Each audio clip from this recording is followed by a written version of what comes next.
혹시 오늘 아침에도 꿀물 한 잔 드셨나요? 몸에 좋은 줄만 알았던 그 꿀이 잘못 먹으면 오히려 건강을 해칠 수 있다는 사실 알고 계십니까? 지금 이 순간에도 수많은 어르신들이 건강을 위해 매일 아침 꿀물을 드시고 계실 겁니다. 하지만 그 꿀을 어떻게 먹느냐에 따라, 어떤 음식과 함께 먹느냐에 따라 약이 될 수도, 독이 될 수도 있습니다. 아침마다 뜨거운 물에 꿀을 타서 드시고 계신가요? 식사 직후에 꿀을 드시고 계신가요? 혹시 혈당약을 드시면서도 꿀을 매일 드시고 계신가요? 만약 그렇다면 지금 당장 이 영상을 끝까지 들어보셔야 합니다. 왜냐하면 여러분이 건강을 위해 매일 먹고 있는 그 꿀이 자칫 잘못하면 혈당을 걷잡을 수 없이 올리고 소화 기능을 망가뜨리고 심하면 당뇨 합병증을 앞당길 수도 있기 때문입니다. 오늘 아침 얼굴이 평소보다 더 붓지 않으셨나요? 요즘 들어 갈증이 자꾸 나고 소변이 자주 마려운 건 아니신가요? 피곤이 아무리 자도 풀리지 않고 다리에 힘이 없어서 계단 오르기가 힘드신가요? 이런 증상들을 그냥 나이 탓이라고 넘기시면 안 됩니다. 이미 여러분의 몸은 신호를 보내고 있습니다. 혈당이 높아지고 있다는 신호, 몸속 염증이 쌓이고 있다는 신호, 신장과 간이 무리하고 있다는 신호를요. 이런 신호를 무시하고 계속 잘못된 방법으로 꿀을 드시면 어떻게 될까요? 당뇨병이 생기거나 악화될 수 있습니다. 혈관이 막혀서 뇌졸중이나 심근경색이 올 수 있습니다. 신장이 망가져서 투석을 받아야 할 수도 있습니다. 그렇게 되면 일주일에 3번씩 병원에 가야 하고 자식들에게 짐이 되고 하고 싶은 일도 못하고 여행도 못 가고 손주들과 즐거운 시간도 보내기 어려워집니다. 하지만 걱정하지 마십시오. 방법은 있습니다. 오늘 제가 알려드리는 올바른 꿀 먹는 법만 제대로 지키신다면 꿀의 좋은 효능은 다 누리면서도 부작용은 피하실 수 있습니다. 저는 25년 동안 시니어 분들의 건강을 상담해온 건강 전문가입니다. 그동안 수천 명의 어르신들을 만나 뵙고 그분들의 식습관을 관찰하고 건강검진 결과를 함께 분석하면서 한 가지 확실하게 알게 된 사실이 있습니다. 좋은 음식도 잘못 먹으면 독이 되고 나쁘다고 알려진 음식도 제대로 먹으면 약이 된다는 것입니다. 특히 꿀처럼 당분이 높은 식품은 더욱 조심해야 합니다. 제가 오늘 이렇게 말씀드리는 이유는 여러분을 겁주려는 게 아닙니다. 여러분을 지키고 싶어서입니다. 제 상담실을 찾아오시는 많은 어르신들이 이렇게 말씀하십니다. 진작 알았더라면 이렇게 되지 않았을 텐데 이런 후회를 여러분은 하지 않으셨으면 좋겠습니다.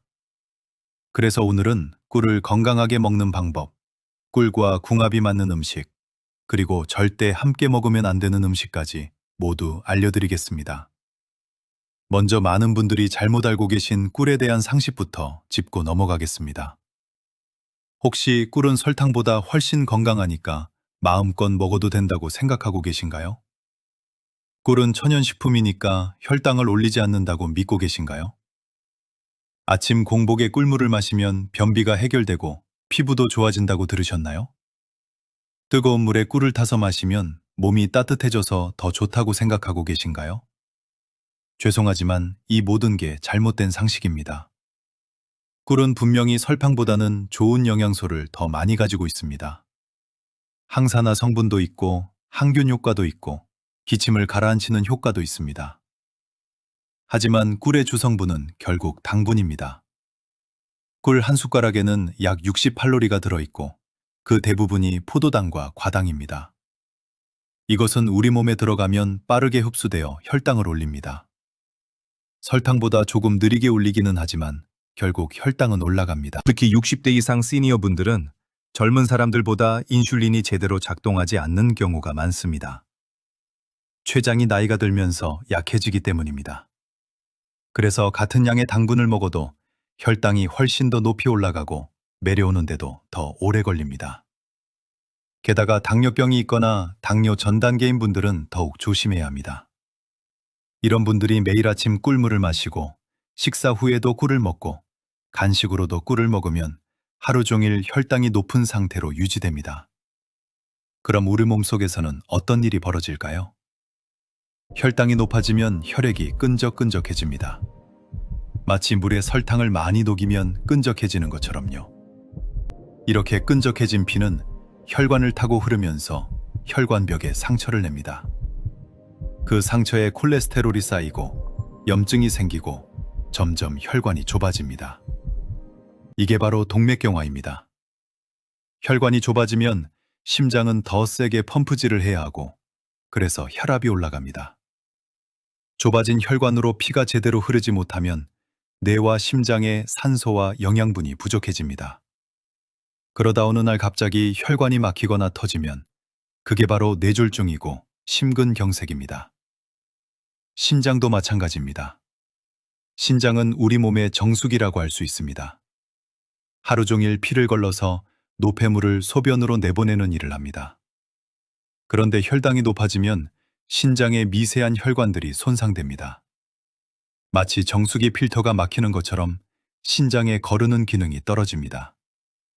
처음에는 증상이 없습니다. 조용히 망가집니다. 그러다가 어느 정도 진행되면 소변에 거품이 생기고 몸이 붓고 피로가 심해집니다. 더 진행되면 투석을 받아야 합니다. 간도 무리를 합니다. 간은 우리가 먹은 당분을 저장했다가 필요할 때 꺼내 쓰는 창고 역할을 합니다. 그런데 꿀을 너무 많이 먹으면 간에 지방이 쌓입니다. 지방간이 생기는 겁니다. 지방간이 생기면 간 기능이 떨어지고 피로가 심해지고 소화도 잘 안 됩니다. 더 진행되면 간경화로 갈 수도 있습니다. 그렇다고 꿀을 아예 먹지 말라는 얘기가 아닙니다. 꿀에는 분명히 좋은 성분들이 있습니다. 항산화 성분이 풍부해서 활성산소를 없애주고 노화를 늦춰줍니다. 항균 효과가 있어서 목이 아플 때 도움이 되고 상처 치유에도 좋습니다. 기침을 가라앉히는 효과도 있습니다. 실제로 여러 연구에서 꿀이 기침약만큼 효과가 있다는 결과가 나왔습니다. 또 장 건강에도 도움이 됩니다.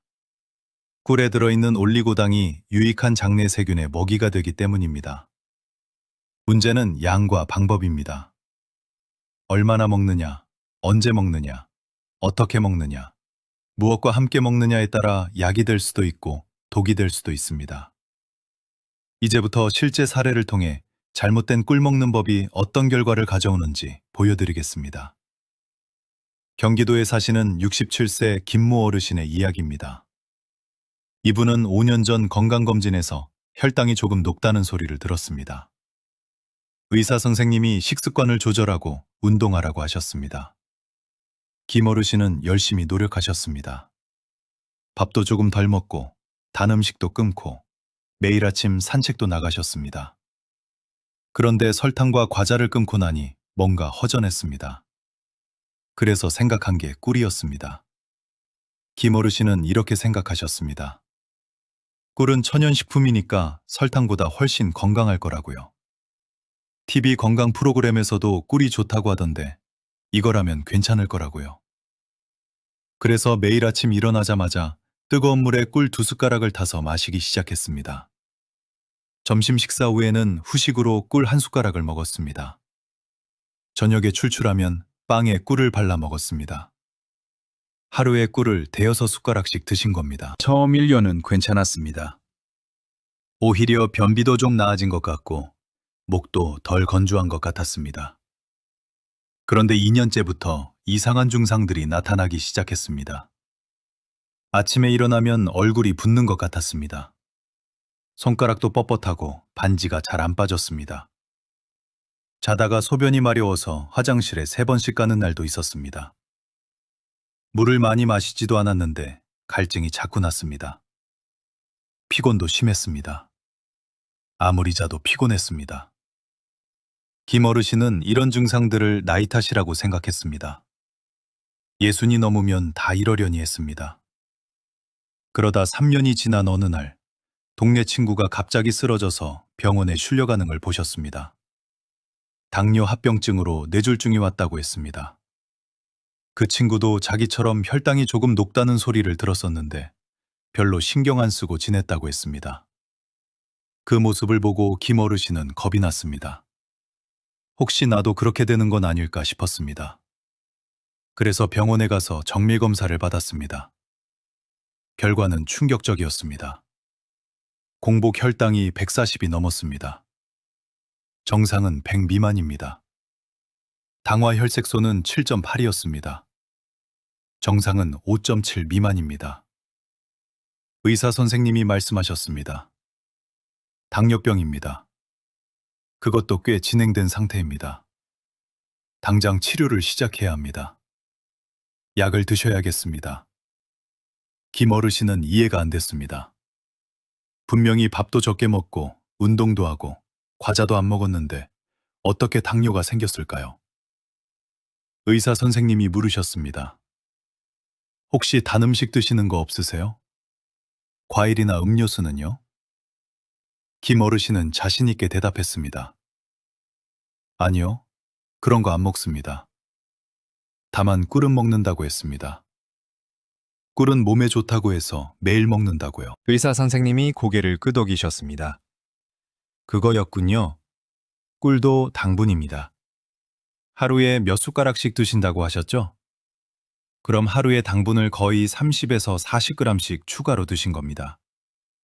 그게 5년 동안 쌓이면서 혈당이 계속 올라간 겁니다. 게다가 뜨거운 물에 타서 드셨다고 하셨죠? 꿀은 60도 이상의 뜨거운 물에 타면 좋은 영양소들이 파괴됩니다. 항산화 성분도 줄어들고 효소도 죽습니다. 그러면 그냥 당분만 남는 겁니다. 김 어르신은 그제야 깨달았습니다. 자신이 건강을 위해 먹었던 꿀이 오히려 당뇨를 만들었다는 걸요. 너무 억울하고 후회스러웠습니다. 진작 제대로 알았더라면 이렇게 되지 않았을 텐데요. 하지만 이미 늦었습니다. 이제는 평생 당뇨약을 먹어야 하고 혈당을 체크해야 하고 합병증이 오지 않게 더욱 조심해야 합니다. 이 사례가 남의 이야기 같지 않으시죠? 실제로 제 상담실을 찾아오시는 많은 어르신들이 비슷한 실수를 하고 계십니다. 꿀이 좋다고 해서 매일 드시는 분, 꿀이 천연이니까 괜찮다고 생각하시는 분, 꿀은 설탕과 다르다고 믿으시는 분들이 정말 많습니다. 하지만 이제 아셔야 합니다. 꿀도 결국 당분이고 잘못 먹으면 독이 된다는 걸요. 그럼 어떻게 먹어야 할까요? 지금부터 꿀을 건강하게 먹는 방법을 알려드리겠습니다. 첫째, 양을 지켜야 합니다. 하루에 꿀은 한 숟가락, 많아야 두 숟가락까지만 드셔야 합니다. 한 숟가락은 대략 15g 정도입니다. 찻숟가락으로 꾹 눌러 담은 정도입니다. 이 정도면 칼로리는 60 정도 되고 당분은 15g 정도 됩니다. 이 정도는 우리 몸이 충분히 처리할 수 있습니다. 하지만 이것보다 많이 먹으면 혈당이 급격히 올라갑니다. 둘째, 시간을 지켜야 합니다. 꿀은 절대 공복에 먹으면 안 됩니다. 공복에 먹으면 당분이 빠르게 흡수되어 혈당이 급격히 올라갑니다. 그러면 췌장이 깜짝 놀라서 인슐린을 많이 분비합니다. 그러다 보면 췌장이 지치고 나중에는 제대로 작동하지 않게 됩니다. 꿀은 반드시 식사 후에 드셔야 합니다. 밥을 먹고 적어도 30분에서 1시간 정도 지나서 드시는 게 좋습니다.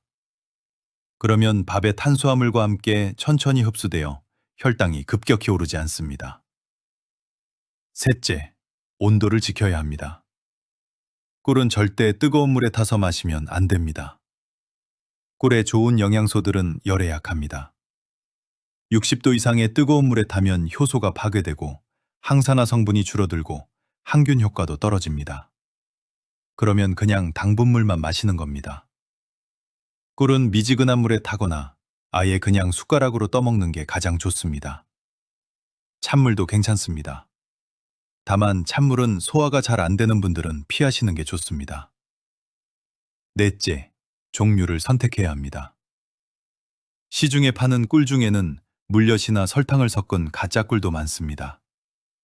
이런 꿀은 진짜 꿀의 효능은 없고 당분만 가득합니다. 꿀을 사실 때는 반드시 순수꿀, 100% 꿀인지 확인하셔야 합니다. 가격이 너무 싸면 의심해 보셔야 합니다. 진짜 꿀은 가격이 좀 비쌉니다. 또 국산 꿀이 외국산보다 품질이 좋은 경우가 많습니다.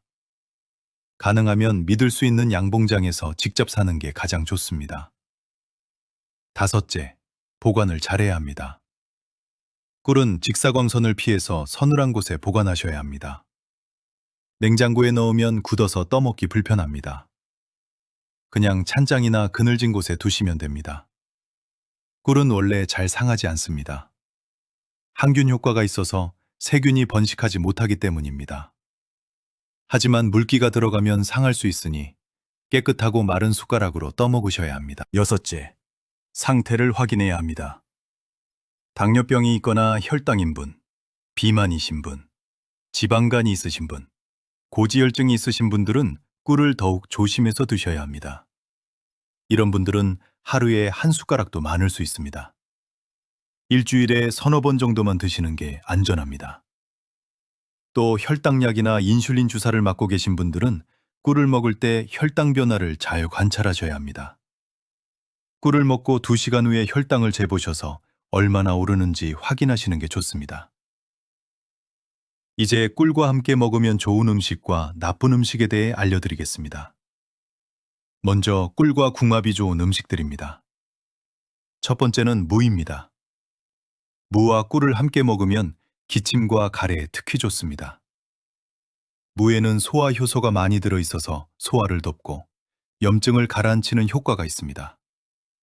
꿀의 항균 효과와 만나면 목 건강에 아주 좋습니다. 무를 얇게 썰어서 꿀에 재워두었다가 우러난 물을 마시면 됩니다. 하루에 소주잔으로 1~2잔 정도면 적당합니다. 두 번째는 생강입니다. 생강과 꿀도 아주 좋은 조합입니다. 생강은 몸을 따뜻하게 해주고 혈액순환을 돕고 소화를 촉진합니다. 또 염증을 줄이고 면역력을 높여줍니다. 꿀과 함께 먹으면 감기 예방에 좋고 소화불량에도 도움이 됩니다. 생강을 얇게 썰거나 갈아서 꿀에 재워두었다가 물에 타서 마시면 됩니다. 다만 생강은 맵고 자극적이니까 위가 약하신 분들은 조금만 넣으셔야 합니다. 세 번째는 레몬입니다. 레몬과 꿀도 잘 어울립니다. 레몬에는 비타민C가 풍부해서 피로 회복에 좋고 항산화 효과가 뛰어납니다. 꿀과 함께 먹으면 맛도 좋고 건강에도 좋습니다. 레몬을 얇게 썰어서 꿀에 재워두었다가 물에 타서 마시면 상큼하고 맛있습니다. 다만 레몬도 산성이 강하니까 속이 쓰린 분들은 조심하셔야 합니다. 또 반드시 미지근한 물이나 찬물에 타셔야 합니다. 네 번째는 견과류입니다. 호두, 아몬드, 잣 같은 견과류를 꿀에 재워 먹으면 좋습니다. 견과류에는 불포화 지방산과 비타민이, 미네랄이 풍부합니다. 혈관 건강에 좋고 뇌 건강에도 좋습니다. 꿀의 단맛과 견과류의 고소한 맛이 잘 어울립니다. 다만 견과류도 칼로리가 높으니까 하루에 1줌 정도만 드셔야 합니다.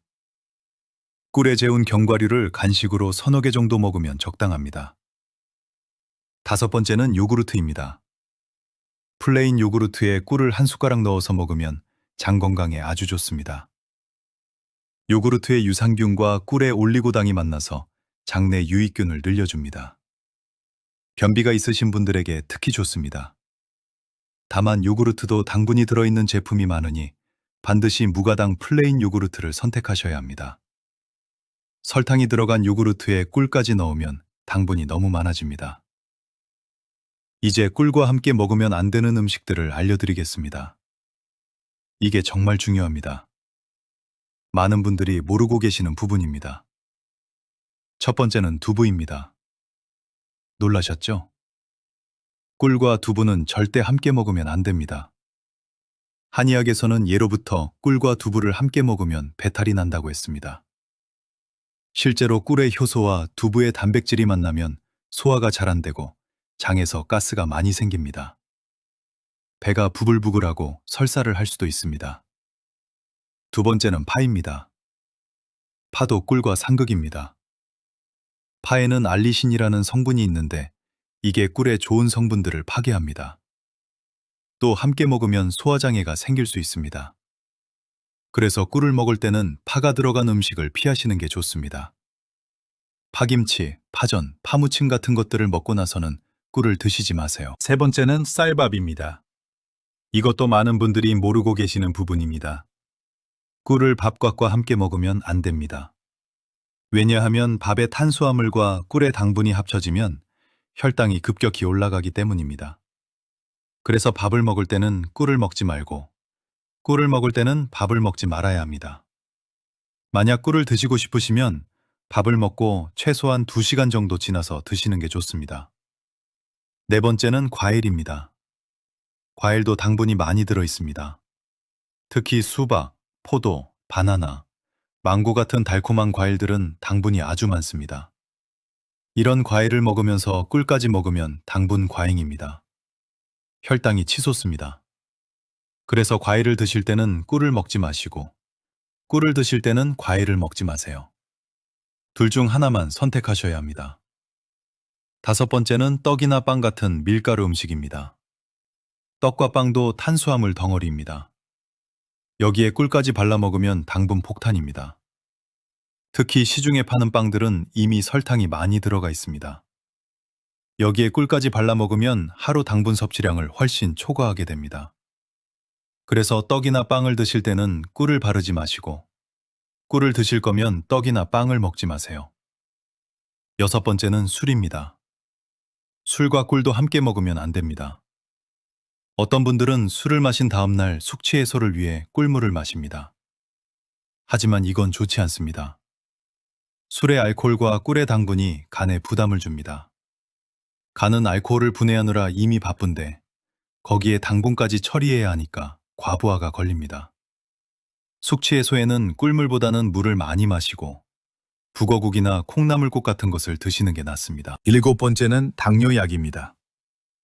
약도 음식은 아니지만 아주 중요한 부분입니다.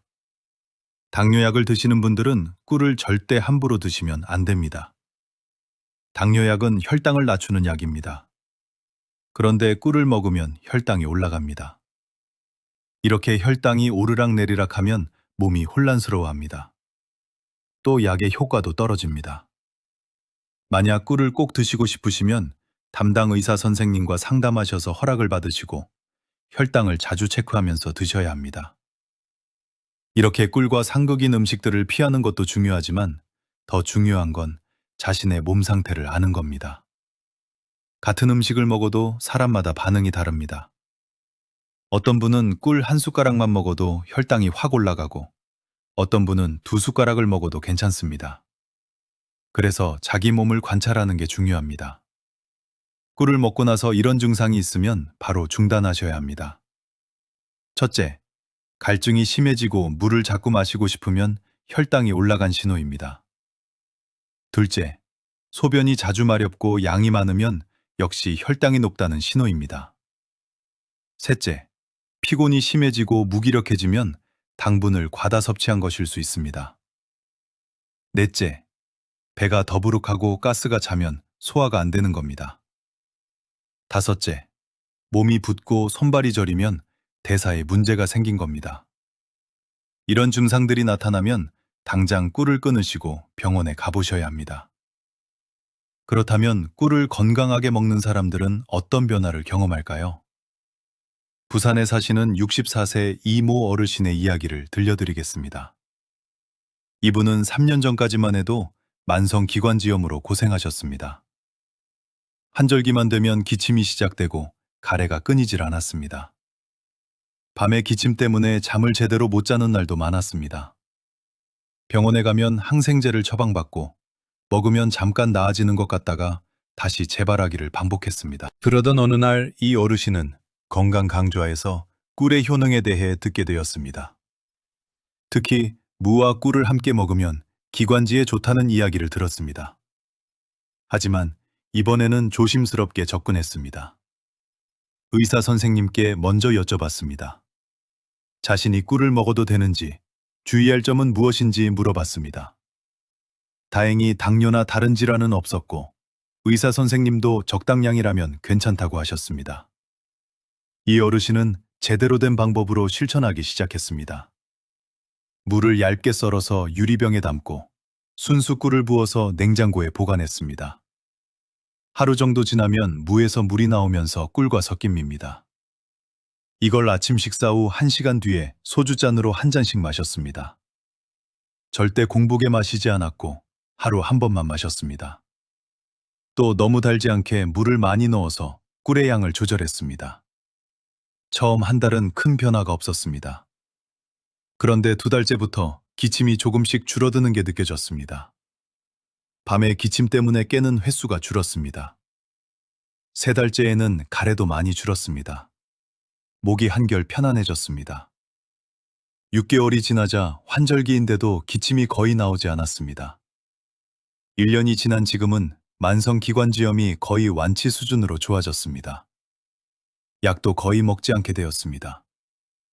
이 어르신이 성공할 수 있었던 이유는 올바른 방법을 지켰기 때문입니다. 첫째, 양을 지켰습니다. 하루에 한 번 소주잔 한 잔만 마셨습니다. 둘째, 시간을 지켰습니다. 반드시 식사 후에만 마셨습니다. 셋째, 무와 함께 먹어서 꿀의 농도를 낮췄습니다. 넷째, 장기적으로 꾸준히 실천했습니다. 하루 이틀 먹고 효과를 기대한 게 아니라 몇 달 동안 꾸준히 먹었습니다. 다섯째, 자신의 몸 상태를 관찰했습니다. 혹시 이상 증상이 있는지 항상 체크했습니다. 자, 그럼 이제 정리해 보겠습니다. 오늘 제가 말씀드린 내용을 다시 한번 짚어보겠습니다. 꿀은 분명히 좋은 식품입니다. 항산화 효과도 있고 항균 효과도 있고 기침을 가라앉히는 효과도 있습니다. 하지만 꿀의 주성분은 당분입니다.